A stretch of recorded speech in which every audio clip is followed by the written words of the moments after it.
So let's take a look at the New York State Education Department Computer Science and Digital Fluency Standards, but we're going to look at it through the math lens. So I'm going to give you a lot of information here.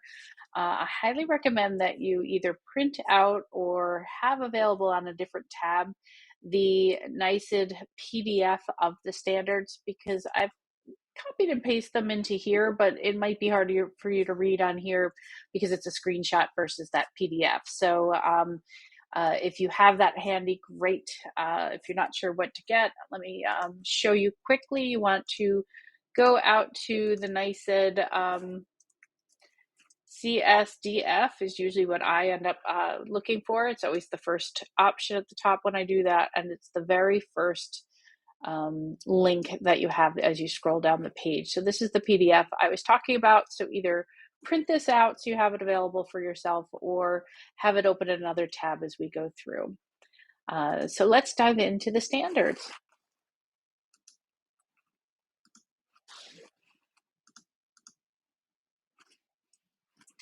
So first, let's take a quick peek at the concept areas that we have for these standards. We have 5 concept areas that bridge lots of different parts of computer science. Is it everything in computer science? No. If you're a computer science teacher, you know that this is a brief overview of the main points, and maybe it dives a little deeper into some, but it's definitely enough to give our students a foundation, and that's really what we're looking to do. Just as a reminder, you do not need to do these standards in any order. Even though they're showing them as a list here, you can certainly do a lesson that has parts of digital literacy, networks and systems design, and impacts of computing together. Or maybe you're going to pull out something in computational thinking before you do anything with cybersecurity. That is absolutely fine. You could do them in any order that you'd like. So let's break these down. The idea of getting these standards into our classroom, that's already jam-packed, seems a little bit more difficult maybe in math than others, because you have a lot of curriculum to get through. But I guarantee as we go through, you'll see that you're already doing some. It's just a matter of a few tweaks possibly to fit them in every day. So I mentioned that there were 5 concept areas, but there are sub-concepts within those standards too. And this is in that PDF that I recommended you have up as well if you scroll down a few pages. So the concept area of impacts of computing is broken into 4 sub-concept areas. Each of these sub-concept areas are further broken down into how many standards there are. So for society, there's 2, ethics, there's 3, accessibility and career paths each have 1 standard for each of those sub-concept areas. As we get into computational thinking, which is probably the area where your math curriculum aligns the most, in modeling and simulation, there is 1 standard. In data analysis and visualization, there's 2. Abstraction and decomposition has 2, and then algorithms and programming has 5 standards that we want to make sure that we're covering in our classes. As we get into networks and systems design, hardware and software has 3 standards, networks and the internet has 2. Cybersecurity has 1 standard for risks, 3 standards for safeguards, 1 standard for response. And then in digital literacy, our digital use has 5 standards, and our digital citizenship has 2. So you'll note that digital literacy for digital use and our algorithms and programming is our largest halls, and maybe those are ones that we can find pretty easy to use within our classrooms. So impacts of computing is thinking about how computing affects our world, either at the national, local, or even at the global levels. We're looking at how we use computers to interact, how it changes our culture, and what are those ethical and social implications. So let's take a look at the standards and talk about how we can break them down. So at the very top, you'll see impacts of computing. In the dark blue, you see the grade bands. Along the side, you see the sub-concept area. To read the standard, you're going to see the grade band first. So here we have kindergarten and first grade. Then you have the concept area. So you see IC, which is impacts of computing, and then the standard number.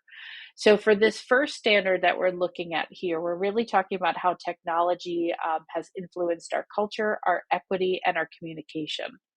For the second standard that you see here, so K1 impacts of computing 2 or 9 through 12 impacts of computing 2, depending on what grade band you're in, I would highly recommend pausing and reading the standard and the clarifying statement below it before you move on in each of these categories as we hit them. So for the second standard, we're really looking at how technology use increases the understanding and the revision of our laws and regulations, so that they have to change. So we're looking at if something changes with technology, we need to make sure that our laws and regulations are keeping up with it.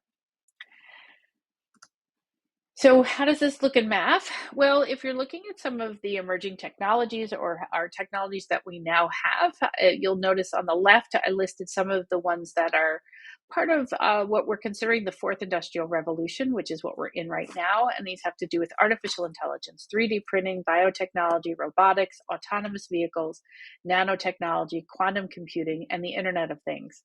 Where does that fit in your math class? Well, the ones you see on the right are things that people that are creating these technologies needs to know. So your calculus, probability, algorithms, vector mathematics, a lot of different parts of math has to happen in order for these things to be developed. For you all in the elementary, when you're thinking of algorithms, and we'll get into this more with computational thinking, we're really thinking of that step-by-step process. So we're thinking about how things can happen. So even in your younger grades, we can really talk about these standards in action. When we get into ethics, I do like to include in here that there is a couple good resources if you're not sure what ethics actually is. So I put a quote from David Ryan Polgar, who is the tech ethicist. A great one to follow on Twitter if you are on there. He has his own Slack channel and a website that you can check out under the same name. Actually, his website is under All Tech is Human, where you can see job boards that can be helpful for your students when exploring those career exploration ideas. So there are three standards in the subconcept area. Here we're talking first about identifying what is the computing technology that we have, processing our real world events, and thinking about how we have to think and act ethically as we're using technology. As we get down to impacts of computing 4 within ethics, we're thinking about there's increasing activity that students need to be aware of as far as their personal information and as far as their online presence. So you're thinking about online and offline behaviors and the trade-offs of sharing information online. As we get into the impacts of computing ethics 5, you'll notice that there is no standard for K1, so you kindergarten and first grade teachers are off the hook for this one. But as we get into the upper grades from second grade on, we're thinking about how technology should work towards inclusion and be bias-free for the common good. So what could it look like as far as activities go for ethics? Here we could talk about identifying and giving examples of bias that relates to the class. For example, a lot of kids think that girls don't like math when boys don't take dance, but we can talk about how those are biases and not real statements.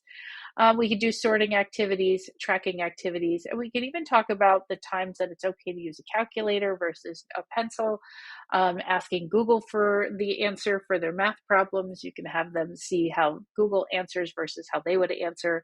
So lots of different activities you could do that can really pull in that impacts of computing. Moving on to accessibility and career paths with one standard for each of those. For accessibility, we're thinking about how our online resources guarantee that the information is accessible to any audience. So that could be a simple evaluation of any websites that our students use. And then for career paths, we're really looking at those emerging technologies and thinking about careers that students can go in if they're interested in these fields. So it's really just making them a little bit more available so that the students know what they can do with the things that they enjoy. Some sample activities here. I have this math timeline that's on Mathagon. So this could be something that we discuss as a class. It could be something you have the students explore. You can do this as an assignment with your ELA teacher, your history teacher, and talk about all of these different mathematicians over the years. You can have the students click on any of these links and read more about them as you learn the different ways that math has been developed over time. While on Mathagon, I always like to mention that for your younger students and even for your older students, there is Polypad that allows you to explore geometry, number, fractions, algebra, probability, and data, and even there's some games and applications. So as you click on different things and pull them out, different things can happen. You can flip them, duplicate, and so on. There are activities that are on here as well, so your students can explore math in different ways, like in origami, which is absolutely great for computational thinking.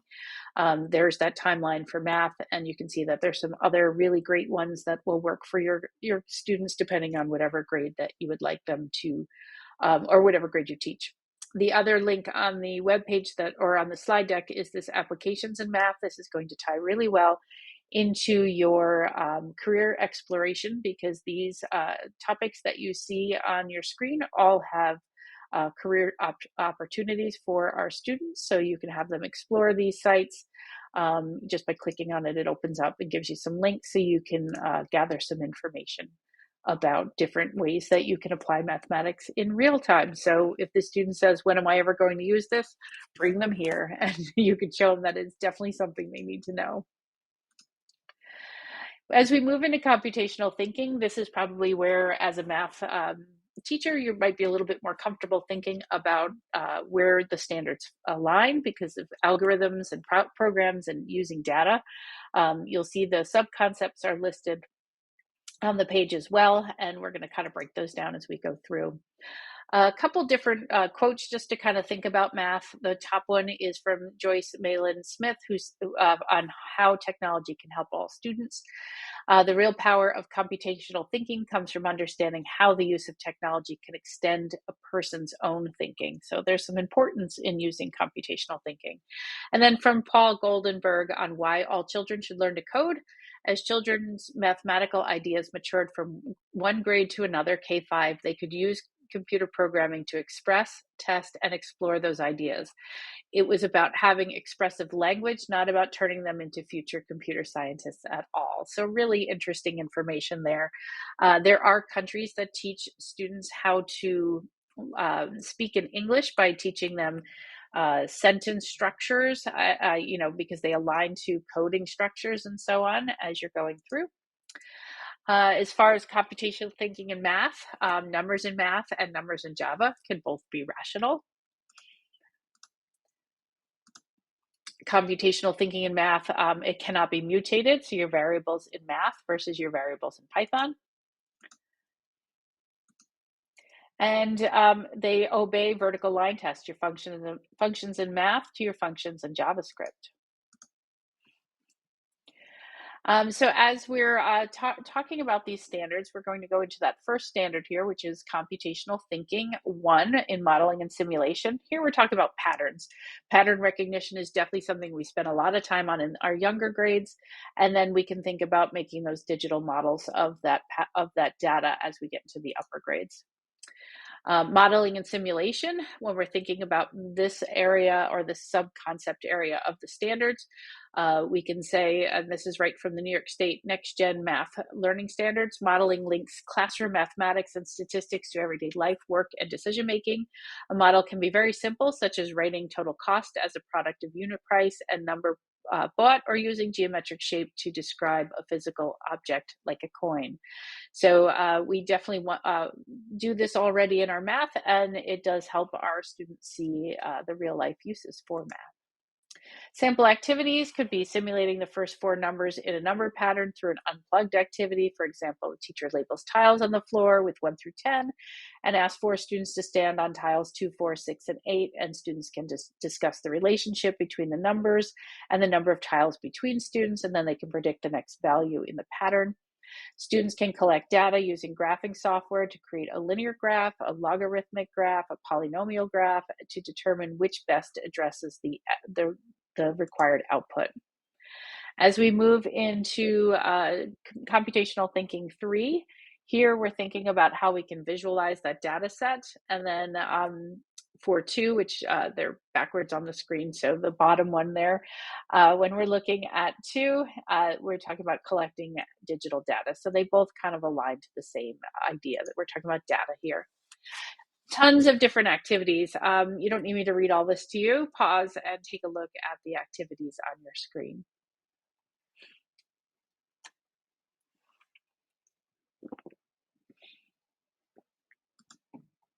As we move on to standards 4 and 5, within computational thinking, we're talking about decomposing. We're talking about decomposing and identifying repetition for efficiency. And we're also talking about complex systems that we have to think about how we can make them less complex. So thinking about the best way to solve a math problem with the least amount of steps. This absolutely can be done with coding, or this is something. What you see on the screen is a Sphero Bolt, but you can use a Sphero Rover, where the different things happen, and you can do math activities with these robots. You can have the students design their code and think about how each part of those lines of code helps solve the problem. Some sample activities could be thinking of making math, making 10 strategies, thinking about data sets and tabulations that you can do during surveys.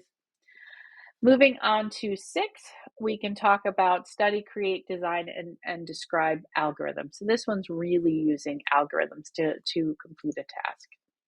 As we get into 7, we're talking about creating, comparing, and analyzing those algorithms. And then 8 is thinking about modifying that algorithm to solve a problem. 9 and 10 are the last of these standards. So this is utilizing a program to label the data in multiple ways. And then finally, designing and developing a program that outlines the steps that need to be completed in a challenge. So you can do the 2 trains type of activity. This is a Sphero lesson that you can do if you have some Sphero bolts in your class, but certainly something you can do in lots of different ways within your classroom. Here are some other sample activities. Feel free to pause and read through those.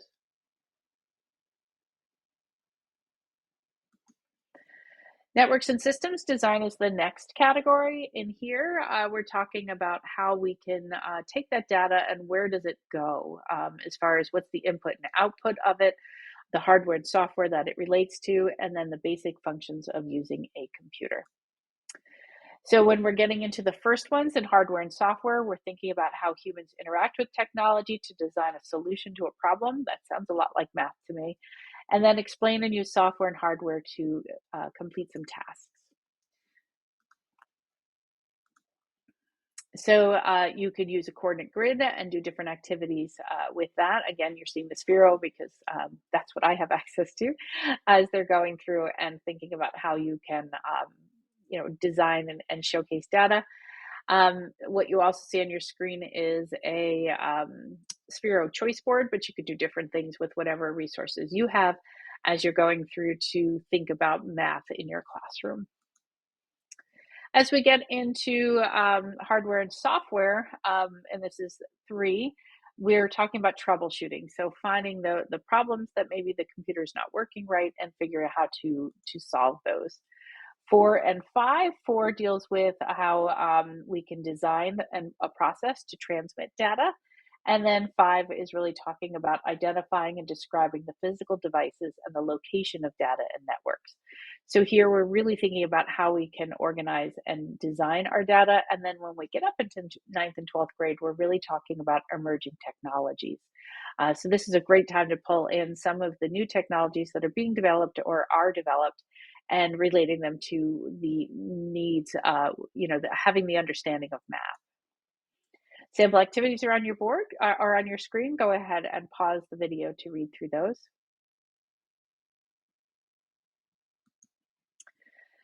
Next, we have cybersecurity. Here we're looking at your risks that you have every time you touch technology, what safeguards you're putting in place, and your response should there be a breach.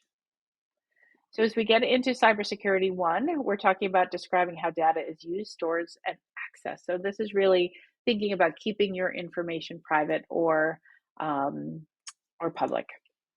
As we get into 2, 3, and 4, we're talking about keeping our accounts secure, thinking about the way we're going to safeguard that data, and then we're going to shift into 3, where we're really going to talk about the security of our information, that it's important at all times.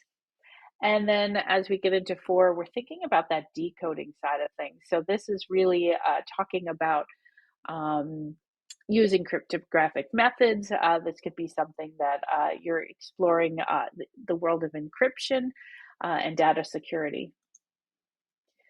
Another great one that I've done, I did this with 6th graders, is using a password program where the students use 3-digit codes to see how long it took the robot um, to decipher the code, and we talked through math problems to see how long we thought it would take and how many possible solutions there would be every time we added in another type of, whether it's a letter, a capital letter, lowercase letter, that sort of thing. Sample activities could be using ciphers of some sort, or talk about Caesar shifts. You could do Breakout EDU to really cover these standards. Lots of options there. And then finally, we have digital literacy. And digital literacy is really thinking about how we are using our technology for ourselves. And then we're also thinking in the digital use area, how we create, collaborate, and communicate and in a digital world. So the first 2 standards, the first one is just keyboarding. The second one is thinking about how we communicate using our ed tech tools, how we collaborate using those tech tools, and how we convey our ideas, really thinking about an authentic audience here. As we get into 3, 4, and 5, 3 is talking about, thinking about digital searches and how we can make sure that we're getting the right information. Just like we did in Impacts of Computing, you can have the students try to solve problems using Google and see how that works out for them. With the DL4, we're talking about students creating and revising digital artifacts using a variety of digital tools. So as they move up into 12th grade, they should become more advanced, and the students should be getting more proficient with the ability to reflect and to publish. So maybe they're creating digital portfolios of their math progression. And then DL5, which you see at the bottom of your screen, doesn't start until grade 4. And here we're really thinking about exploring emerging technologies, thinking about transferring our skills from one tech tool to another. Sample activities could be learning how to write our mathematical equations, graphing data, and using spreadsheets. And then we get into digital citizenship, which we know is important in every class. For the first digital citizenship one, it doesn't start till 2nd grade because it's thinking about how information can be shared online and the persistence of that information. As we get into DL7, which is the last one, we're talking about students identifying and promoting positive digital citizenship in online spaces and using strategies against cyberbullying and harassment to be able to support a positive mental health and behavior. So there's a lot to unpack in this last one as far as what we're expecting our students to be able to do. So this could be creating diagrams, infographics. It could be collecting data about digital footprints. It could be exploring some of the information that's online and talk about how many times the information is correct or it sends you to misinformation of some sort. So I love to add this one in, and this one was something that was shared with me from a gentleman, David Jakowski, and I just thought this one was great because as you're looking through this problem, you have to think: is it a science problem? Is it a math problem? Or is this a computer science problem? I'll give you a moment to take a look at it. All right, if you need more time, just go ahead and pause the video and take a peek at it. You'll have some resources in this slide deck as well, but that is a quick overview of the math or the computer science standards from the Math Lens.